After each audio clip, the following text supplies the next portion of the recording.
Hello friends, welcome. In this video, I will talk about template files, how we can use them, and which template files are available in WordPress for theme development. Note that I will be using the 2021 theme, which is a classic theme for this example. But these concepts translate well to block themes as well. Now, template files are primarily used to render content based on the content type. Let's first understand the concept of template terminology. Templates are used in various ways while working with WordPress themes. Templates exist within a theme because they are used to render content in different formats. There is a template hierarchy, which is the logic WordPress uses to decide which template files to load based on the content being requested. WordPress follows a sequence in the template hierarchy. It checks for specific templates and has multiple fallback options. If no specific template is defined for the content type, it defaults to the index.php file. Don't worry, we will also explore the template hierarchy in detail. Next, let's discuss page templates.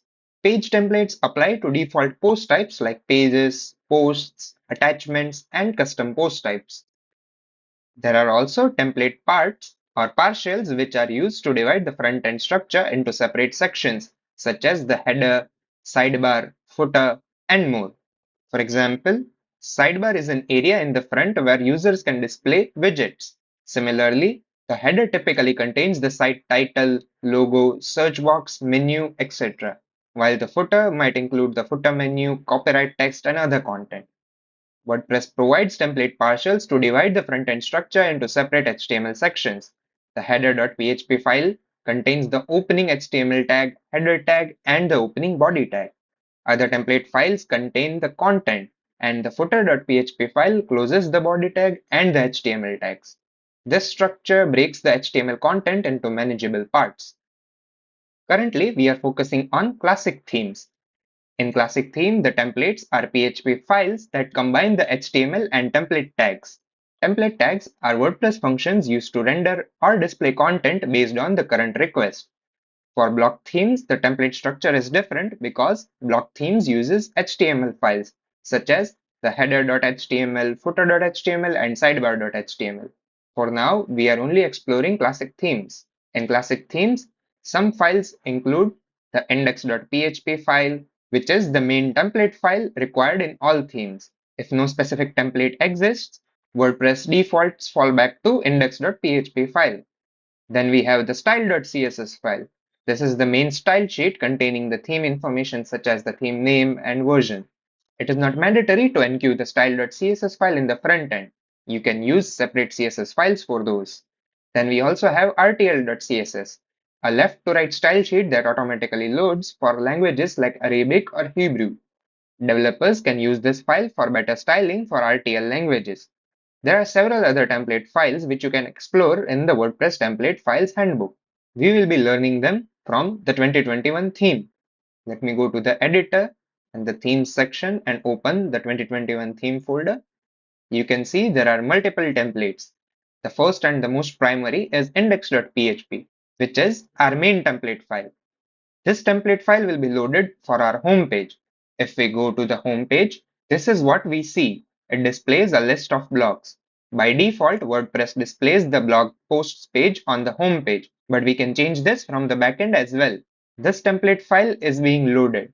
I will also explain the getTemplatePart function, why we use it, and what are the best practices associated with it. Now, in the main index.php template file, we first call the getHeader function. This function loads the header.php file, which is the template partial for header. In the header.php file, you can see the doc type, opening HTML, the head tag, the body tag, and the initial PHP or other div tags that we can add. The markup here depends on how you design and structure your theme using HTML elements. After getHeader, you'll see a bunch of code for other elements like the header tag. And at the end, we have the getFooter function being executed, which loads the footer.php file. This template partial in first marks the end of main, primary, and content tags. Then the footer widget like the sidebar are loaded, and the footer HTML element is being used to render the navigation menu and other footer content. Finally, closing the div, body, and HTML tags are included. You may notice the WP footer function has been called in the footer.php, and similarly, the WP head function is being called in the header.php. These functions are necessary because they provide specific actions. If you look at the WP head function, it makes a call to the do action with the WP head hook. This action allows you to print scripts or data into the header. For example, you can add SEO meta title information and other elements like CSS font files, JavaScript, and more into the header. As a theme developer, it is important to call this function because most plugins and WordPress itself relies on the WP head action to enqueue and print scripts. It should be called just before closing the header tag. Similarly, in the footer.php, the WP footer function is being called, which executes the WP footer action. If you want to enqueue or add data to the footer, such as JavaScript file, print scripts or styles, or include any other data before closing body tag, you should use the WP footer action. You can find these functions in the WP includes general template file, which contains the general template tags that can be used anywhere in your template. Additionally, if you look at the getHeader function, it is also defined in the same file. This function accepts an optional name argument and args as arguments. If no name is provided, it will simply load the header.php file. However, if you provide a name, it will load the corresponding header-name.php file. This allows you to have multiple different headers for different pages. This is also possible. Let's see in the header.php file we have this content. I'll just duplicate this file and rename it, and I'll remove this part from here. I am modifying the 2021 theme, but it is not recommended to modify the parent theme directly, because when a new update for 2020 theme becomes available, our changes will be lost. However, I am modifying it for now just for demo purposes.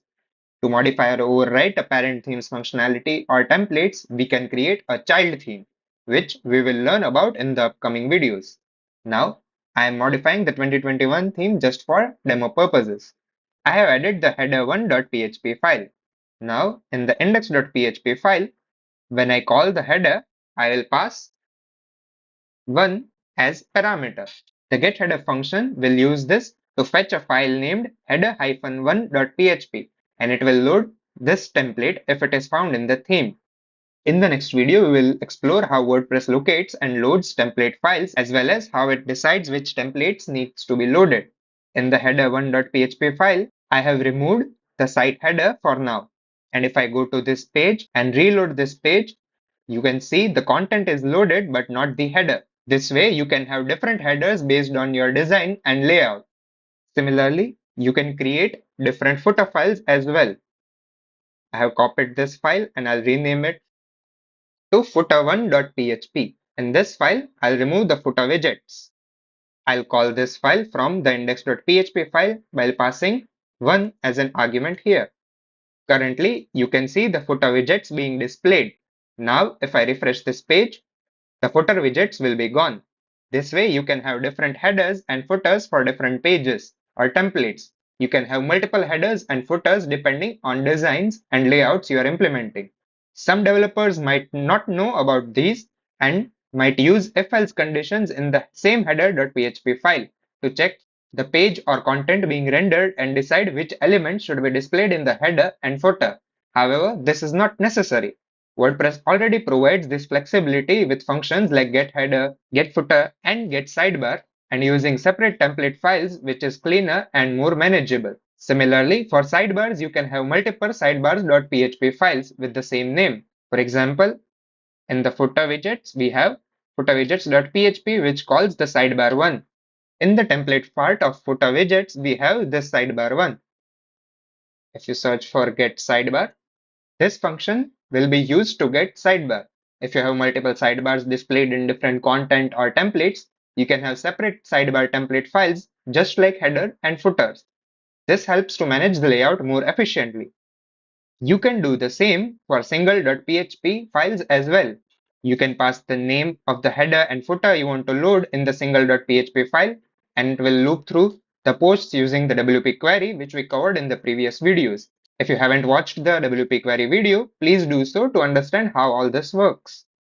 In the theme handbook, Under the classic themes, we have the loop section. This covers the loop documentation.